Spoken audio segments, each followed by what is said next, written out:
to show you how to build a coil pot today, but the shape is going to be a rounded square instead of a cylinder. So I've already rolled out a slab.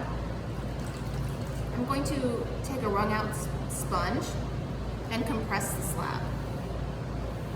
It is compressed in the slab roller, but this does two things. It gets out any of the canvas texture from my slab roller, and it also further compresses my clay minerals to avoid cracking. Cracking occurs when the clay minerals aren't packed tight together enough and the water between them evaporates and it creates stress. So I always compress any slab that I'm making, whether it's for a wall or a base. So now I have my slab ready to go, and I'm going to cut my particular base out today with a tile cutter. And I just always inspect my tools because sometimes people with different clay bodies use them, and I just want to make sure they're clean and ready to go. Alright, so I'm going to locate my spot. I'm going to push down on it through my clay firmly, and then I'm going to take my fettling knife and I'm going to just cut it right here and scoot this away. And so the reason I'm going to do that is I want to remove this excess before I put it on my bat or any kind of working surface that I'm going to transfer it to. Okay, so this is my extra porcelain. I'm going to set it aside and re-wedge it later to reuse it. I'm also going to set aside my other slab. You'll notice that I pick it up by one end to avoid manipulating it too much. So set that aside for later. Make another coil pot today. Okay, so I'm going to be putting it on a bat, and that bat is going to go on my banding wheel. 1, 2, and I'm going to carefully lift this off and transfer it. Now when I transfer it, I want to put it right in the middle, because a key word in ceramics is symmetry. And I want to make my objects as symmetrical as possible, unless I want to make them deliberately asymmetrical, which there is definitely a time and place for that as well. Alright, so I have my tile cutter lined up in the middle of my bat, and I'm going to release it.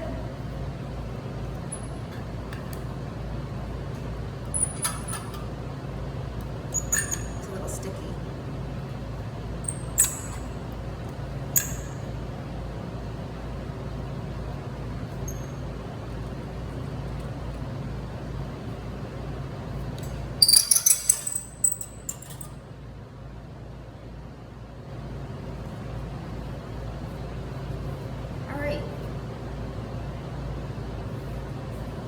I'm going to use a little water and clean up this edge.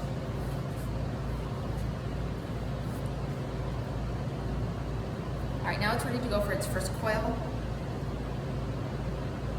I'm going to slip and score the surface, and I always start my coil on the top, not on the edge. It preserves the integrity of the base, and I like to use a cross-hatching technique for my scratching.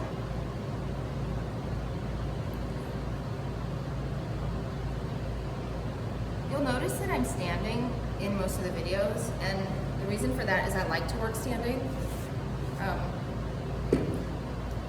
It enables me to move my object around and get distance as I'm working to assess how it's going. I also think it's easier to manipulate the manual wheel from standing. So even though I have chairs and stools, I really only use them when I'm at the wheel or if I'm painting. Alright, so now I am applying my slip with a paintbrush directly into those scratched lines. I prefer a paintbrush because I don't like my hands to get super dirty as I work, but it's perfectly fine just to use your fingers to apply as well.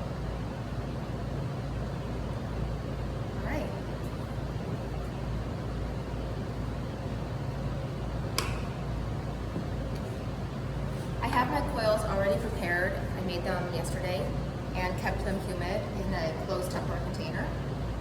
And so I'm going to pull out my first coil. My slab is 1/2 inch thick, and my coils are a slightly bit thicker, maybe by 1/8 inch. And the reason for that is that the coils do get manipulated a lot as I blend them into each other. So let's see if you can see this. I'm going to cut one end on a bevel. So this is the scrap.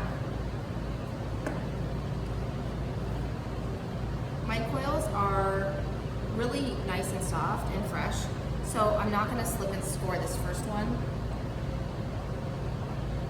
I want to place the first coil down in the middle of my structure. I don't want to place it on an end or a corner because I want it to be really strong.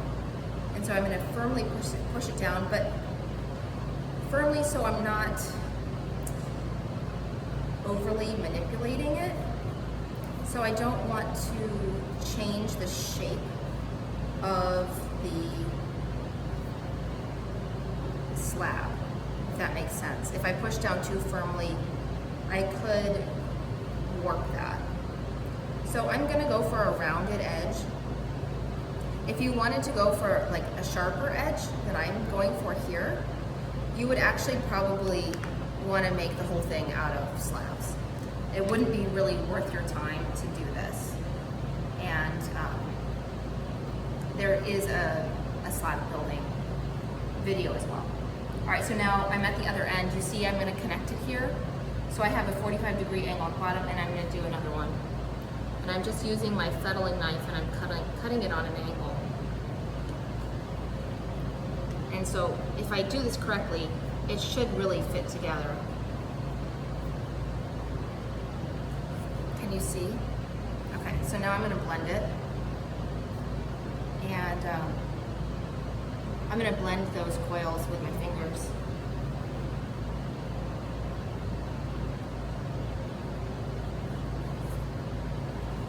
And before I blend it into my base, I'm just going to make sure that everything is lined up correctly.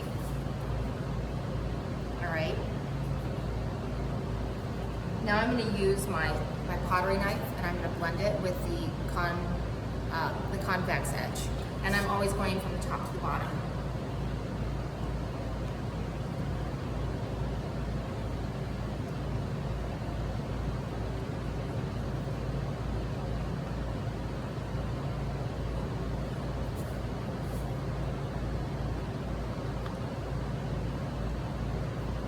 For the sake of the video, I'm going to do this as quickly as I can.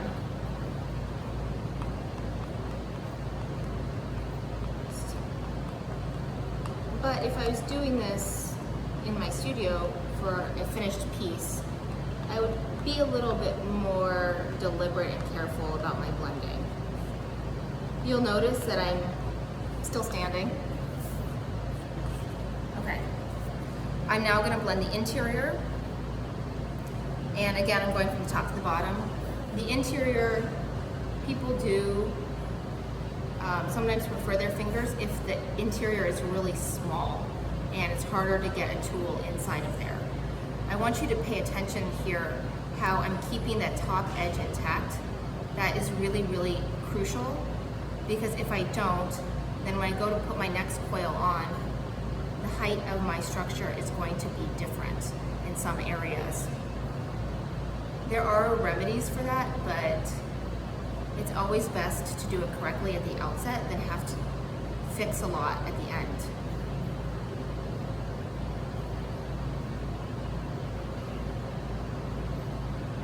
Okay, so I've blended the interior as well, and I've left this top edge intact so it's all the same height. You'll see that I still have those edges, so now I'm going to take my fettling knife and I'm just going to trim them. And I'm just eyeballing this. Okay. These little scraps I save them and I put them into my, I have like a fist full of clay now. I save this and I wedge it. All right, so now I'm going to blend that rounded edge.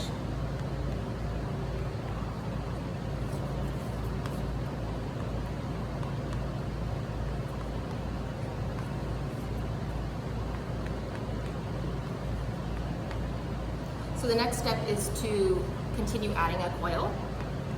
And if my coils are really dry, I want to slip and score. So I'm actually going to, my coils are nice and soft, but if they weren't, I would want to do this, okay?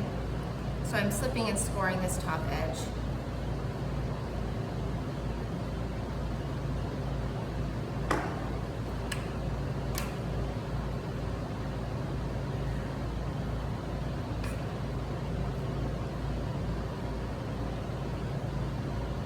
So after I apply this slip, it's wet, but if I wait a minute or so, the slip gets tacky, and so when I go to put that next coil on, it's not gonna slide around as much. So I typically, after I apply the slip, I let it wait a minute and then I go ahead and put my coil on.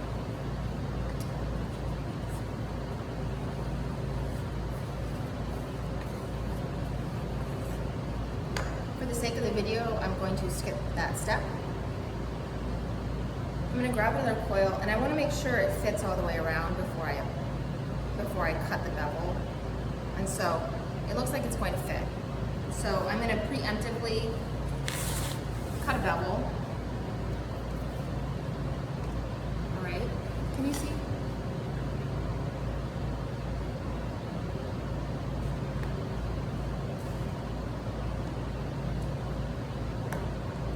And remember last time I started the coil in the middle of an edge? I'm going to do the same thing, and I'm going to make sure that I put it on a different side than my first coil. That's really important.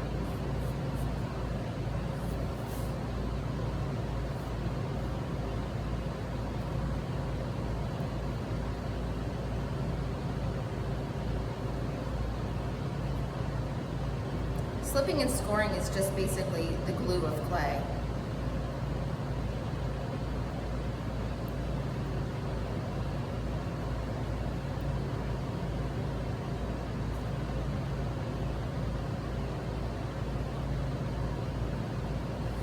Coil building is easier with an extruder, but you could technically do it and hand roll your coils as well. So now I'm going to go back and I'm going to cut that beveled edge.